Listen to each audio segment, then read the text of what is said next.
કહેવાય છે કે અકસ્માત વખતે કારમાં એરબેગ મુસાફરો માટે વરદાન સમાન છે, પરંતુ આ એરબેગના કારણે વાસીમાં 6 વર્ષના બાળકનું મૃત્યુ થયું છે। મૃતક બાળકનું નામ હર્ષ માવજી અરોઠિયા છે। આ ભયાનક અકસ્માત નવી મુંબઈના વાસી વિસ્તારમાં થયો હતો। અકસ્માત દરમિયાન કારની એરબેગ ખુલી જતા તેણે જીવ ગુમાવ્યો હતો। હર્ષની કારની સામે આવેલી એસયુવી રોડ ડિવાઈડર સાથે અથડાઈ હતી। તે કારનો પાછળનો ભાગ હર્ષની કારના બોનેટ પર પડ્યો અને એરબેગ અચાનક ખુલી ગઈ। આ અકસ્માત બાદ પોલીસે એસયુવીના માલિક સામે કેસ નોંધ્યો છે। હર્ષના પિતા માવજી અરોઠિયાના જણાવ્યા મુજબ હર્ષ અને તેના ભાઈ બહેન પાણીપુરી ખાવાની જીદ કરતા હતા। બધા પાણીપુરી ખાવા ગાડીમાં બેઠા। માવજીભાઈ કાર ચલાવી રહ્યા હતા। હર્ષ તેની બાજુમાં જ બેઠો હતો અને બાકીના લોકો પાછળની સીટ પર બેઠા હતા।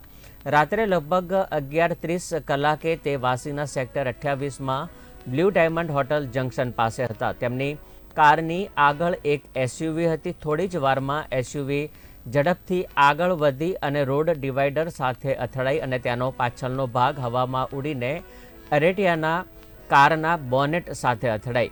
આ આંચકાને કારણે કારની એરબેગ ખુલ્લી હતી અને હર્ષ ગંભીર રીતે ઘાયલ થયો હતો। હર્ષનું મૃત્યુ પોલીટ્રોમા શોકના કારણે થયું હતું।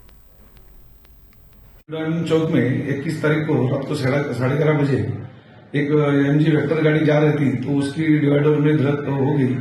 उसके पीछे एक वैगनर गाड़ी जा रही थी, तो जो एमजी वेक्टर जो गाड़ी धड़क हुई डिवाइडर से, तो पीछे से आई जो गाड़ी थी वैगनर, वो एमजी वेक्टर उसके गाड़ी के बोनेट पर गिर गई।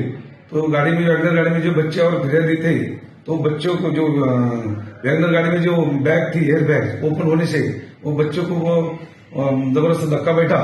वो उधर लोगों ने उनको हॉस्पिटल दाखिल किया, लेकिन वो उपचार के दौरान उसकी मृत्यु हो गई।